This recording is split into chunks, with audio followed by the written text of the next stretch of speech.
একটু আবহাওয়ার খবর দিয়ে আপনাদের। পূর্ব মেদিনীপুরে ঝড় বৃষ্টি শুরু হয়েছে। রামনগর দীঘায় বৃষ্টি চলছে।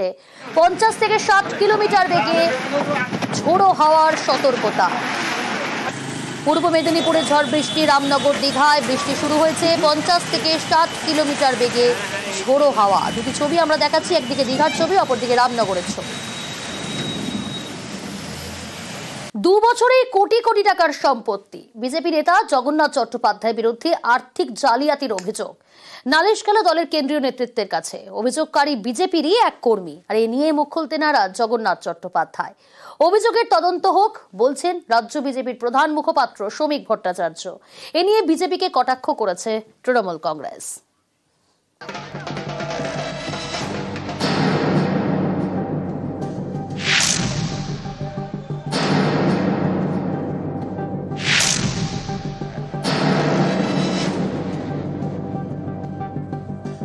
জগন্নাথ চট্টোপাধ্যায় রাজ্য বিজেপির অন্যতম সাধারণ সম্পাদক।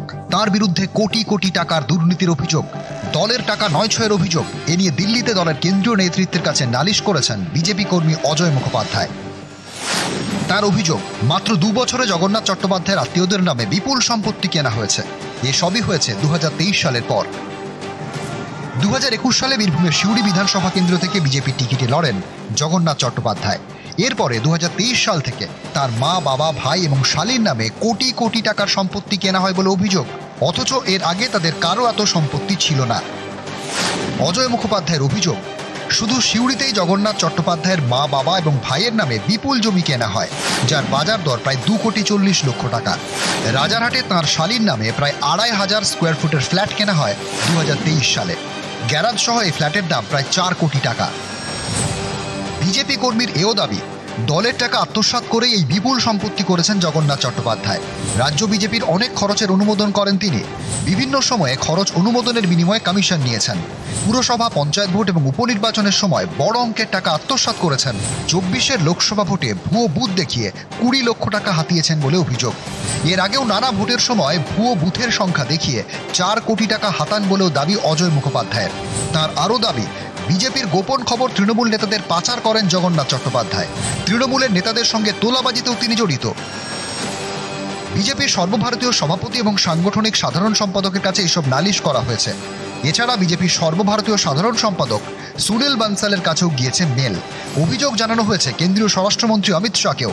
বিভিন্ন নথিসহ অভিযোগ জানিয়ে তদন্তের দাবি করেছেন বিজেপি কর্মী অজয় মুখোপাধ্যায়। এ নিয়ে মুখ খুলতে নারাজ জগন্নাথ চট্টোপাধ্যায়।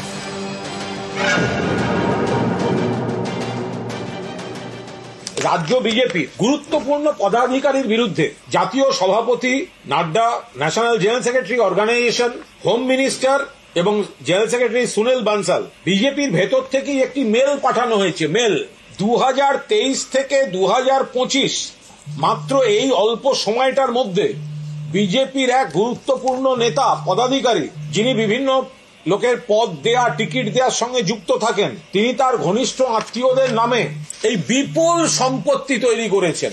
সম্পূর্ণ করাপশনের চার্জ আছে, অধিকাংশ কিন্তু বীরভূমে। এর তদন্ত কে করবে? এর তদন্ত সিবিআইডি করুক। রাজ্যের যে সিআইডি আছে, কপি পাঠিয়ে দেবো। কোন নেতা বিজেপির মেল করেছে, কার সম্পর্কে মেল করেছে আমার জানা নেই। যদি এ ধরনের কোনো মেল করে থাকে তদন্ত করুক না, উনি যেখানে খুশি দিতে পারেন। খোলা হাওয়ায় একটা বিবৃতি দিয়ে দেওয়ার তো কোনো মানে নেই। বিজেপির দলের সম্পত্তি আত্মসাৎ করছে আর বিজেপি পার্টি চুপ করে বসে আছে। এই দলটা যদি এতই সহজভাবে চলতো তৃণমূল কংগ্রেসের মতো, তাহলে আজকে 2 থেকে 303-এ পৌঁছতো না। নিউজ 18 বাংলা। আয়কর অফিসার সেজে প্রতারণা। পুরুলিয়ার কোটশিলায় ব্যবসায়ী বাড়িতে লুটপাট। ঝাড়খণ্ড থেকে পুলিশের জালে 7।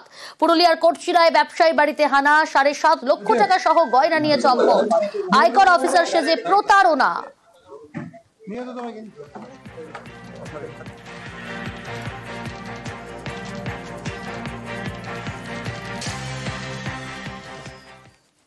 প্রশাসনের আশ্বাসে আস্থা ফিরতেই ঘরে ফেরা। মালদার পার্লালপুর থেকেই মুর্শিদাবাদে ফিরল 85টি পরিবার। শামশেরগঞ্জের বেদবোনায় ফিরলেন আক্রান্তরা। পুলিশ সাংসদের নেতৃত্বে ঘরে ফিরলেন আক্রান্তরা।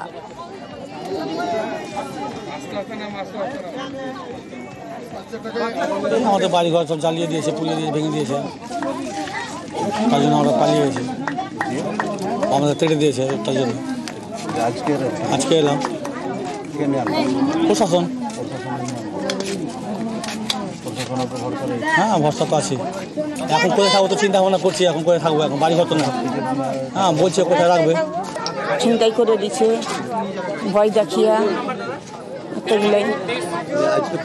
হ্যাঁ যে ফিরে এলাম, হ্যাঁ এখন ভরসা রয়েছে। ওপার থেকে 293 জন ফিরল। ওখানে রিলিফ সেন্টার এমনি আছে, আর যার বাড়ি ঠিক আছে তার নিজের বাড়িতে থাকবে। ওখানে খাওয়ার জন্য মাস্ক কিচেন সেটা আছে অলরেডি। রিলিফ সিভিল সাইড থেকে দেওয়া হবে, আমাদের এন্ডের থেকে যার বাড়ি ড্যামেজ হচ্ছে তাকে 10,000 টাকা করে দেওয়া হবে আপাতত ইন্টারিম রিলিফ হিসাবে। এখানে সিকিউরিটি সিস্টেম পুরো ঠিক আছে, প্যারামিলিটারি ক্যাম্প আছে, পুলিশ পিকেট আছে, ফুড পেট্রোলিং আছে, মোবাইল পার্টি আছে, কোনো সমস্যা হবে না, আমরা আছি দেখছি। 293 জন মানুষ ফিরে এলো। পার্লালপুরে যে ক্যাম্প ছিল তারা বেশিরভাগ মানুষই আতঙ্কিত হয়ে তারা গেছিল, অনেককেই ভুল বুঝিয়ে নিয়ে গেছিল, অনেকেই আতঙ্কিত হয়ে গেছিল। বিজেপি নেতারা তাদের সেই সুযোগটা নিয়ে তারা কিন্তু রাজনীতি করছিল, স্বেচ্ছায় স্বতঃস্ফূর্তভাবে তারা কিন্তু ফিরে এসছে।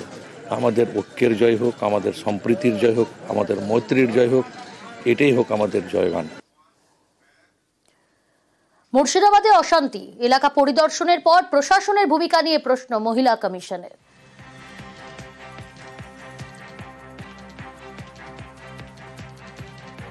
पश्चिम बंगाल की सरकार को तत्काल दृढ़ता के साथ कार्रवाई करने का मैं आग्रह करती हूँ। इन सभी महिलाओं की, वहाँ के लोगों की, बच्चों की जो सुरक्षा है, उस सुरक्षा का ध्यान रखना और सुरक्षा के साथ साथ सम्मान देना ये सरकार की न्यायिक जिम्मेदारी भी है कि वो अपने सभी लोगों को न्याय देने के लिए वो अपना काम करे। मैं पश्चिम बंगाल के महिला आयोग को भी सूचना करती हूँ कि आप उस क्षेत्र में जाइए, उन महिलाओं का दर्द समझ कर लीजिए, उनकी पीड़ा समझ कर लीजिए, उस मुद्दों को भटकाने की कोशिश न करें।